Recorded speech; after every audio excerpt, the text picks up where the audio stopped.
मुंबई के चर्चित दिशा सालियान मामले में अब एक नया मोड़ आ चुका है। इस पूरे मामले में आदित्य ठाकरे के ऊपर अब तलवार लटकती हुई नजर आ रही है, क्योंकि दिशा सालियान के पिता ने बॉम्बे हाई कोर्ट का रुख किया है और बॉम्बे हाई कोर्ट से ये मांग की है कि उनकी बेटी की मौत का जो मामला है उस मामले की जांच अब सीबीआई से करना चाहिए और सीबीआई में एक नई एफआईआर दर्ज करके जांच में कई और लोगों के नाम शामिल करने चाहिए। क्या है इस याचिका में और क्या है दिशा सालियान का ये पूरा मामला, आपको इस वीडियो में बताएंगे।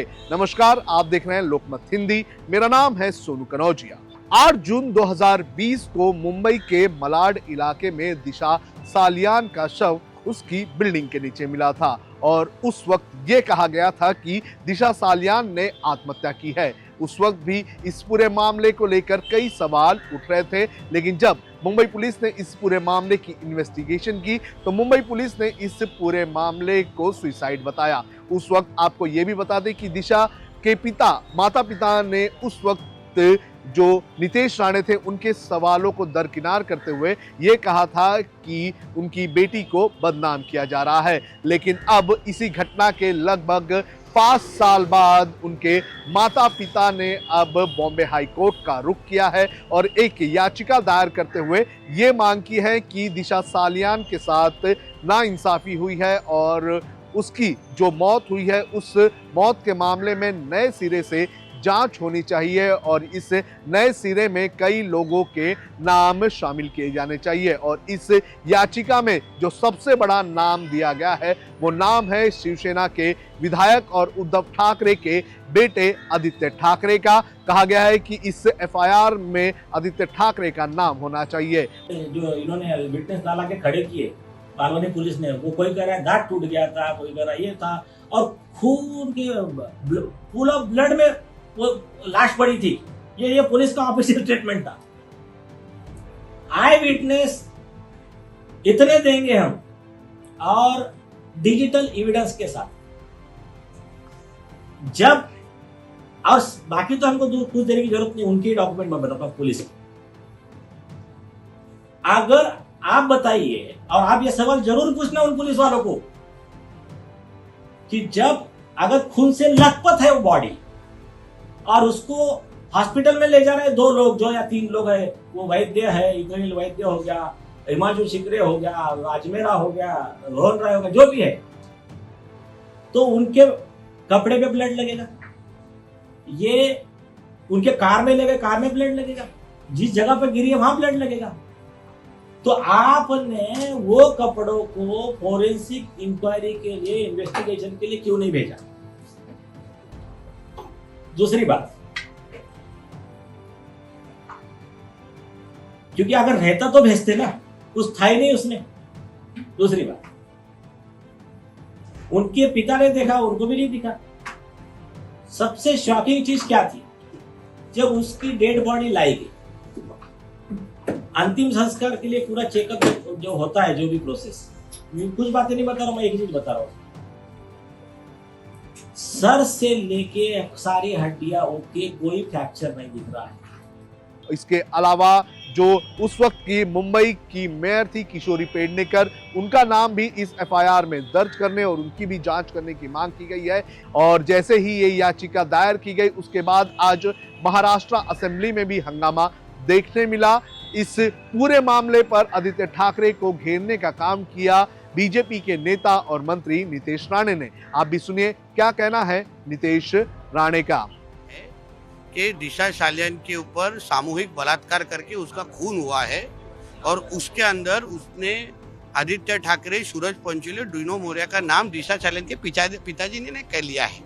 तो मुझे ऐसा लगता है कि अभी कोर्ट सही डिसीजन लेगा, सो कोर्ट डायरेक्शंस देगा, उसकी हिसाब से अभी इंक्वायरी होगी। उसके ऊपर ही हमारे एमएलए अमित साटम जी ने आज फ्लोर ऑफ द हाउस में वो इशू उठाया, पूरा हिस्ट्री बताया किस तरीके से दिशा सालियान के बारे में जो हुआ है।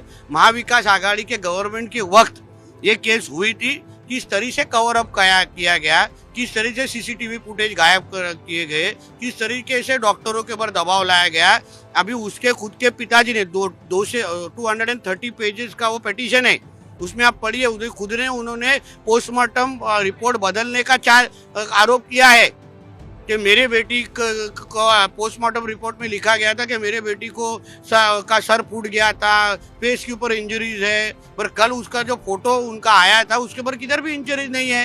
तो पोस्टमार्टम रिपोर्ट के साथ भी छेड़छाड़ का आरोप नीतीश राणे ने नहीं किया, उसके खुद के पिताजी ने किया है। तो अभी जो दूध का दूध पानी का पानी अभी कोर्ट में होने वाला है और जो कोई भी इसके गुनहगार है उनको जरूर पनिशमेंट मिलेगा। एक बार फिर आपका नाम चर्चा में है, क्या कहेंगे?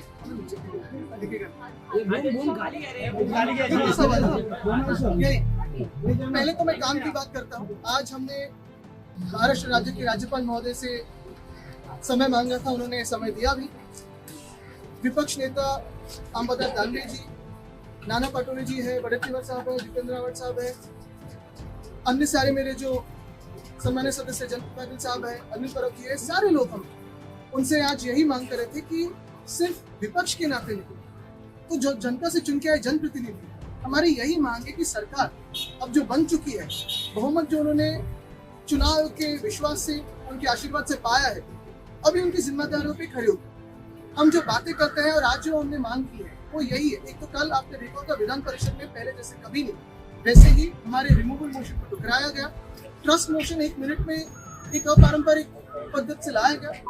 दूसरी बात यही होती है कि जो भी विषय, जो भी सवाल विधिमंडल में करते हैं, विधायक के नाते करते हैं, तो सरकार के मंत्री वहां बैठे तो सुन तो ले। और सिर्फ ऑपोजिशन के विधायक, सिर्फ विपक्षी विधायक, तो सत्ताधारी पक्ष से भी विधायक जो है, कल उन्होंने भी हमारे साथ सुर में सुर मिला के हाउस को अध्ययन करवाया, क्योंकि सिर्फ एक मंत्री बैठे हुए, बात का कोई गांभीर्य नहीं है, बात सुनना नहीं चाहते, काम की बात करना नहीं चाहते, तो बात किसके किसमें करते हैं? फिर वो कभी आत्महत्या हो, अलग ये हो वो हो, विषय को कहीं अलग मन विचलित करने के लिए, लक्ष्य विचलित करने की कोशिश करते हैं। इस एक सेशन में हम पूरी की पूरी जो सरकार है, महाझूठी सरकार जो बन चुकी है, उसे एक्सपोज किया है। फिर वो बजट के बारे में हो या फिर उनके प्रोमिसेस, जो फेक प्रोमिसेस है उनके बारे में हो, उनके फेक नैरेटिव के बारे में हो, उनके फेक हिंदुत्व के बारे में हो, सारी की सारी बातें हमने एक्सपोज की है। सिर्फ हमने नहीं, तो कल स्वयं आरएसएस ने भी बीजेपी को एक्सपोज किया दंगों के ऊपर से। और यही बात चलती है कि पिछले 5 सालों में जो हम लड़ाई दे रहे हैं, जो लड़ रहे हैं, जो जिन लोगों के साथ लड़ रहे हैं, वो तो आपको खत्म करना चाहते हैं, देश की जो परंपरा है वो खत्म करना चाहते हैं, देश की लोकतंत्र को खत्म करना चाहते हैं, उसके खिलाफ लड़ रहे हैं। और इसी में मेरी बदनामी की कोशिश पिछले 5 सालों से हो रही है, चलती आई है। अब अगर कोई आज बात कोर्ट में तो कोर्ट में जवाब देंगे।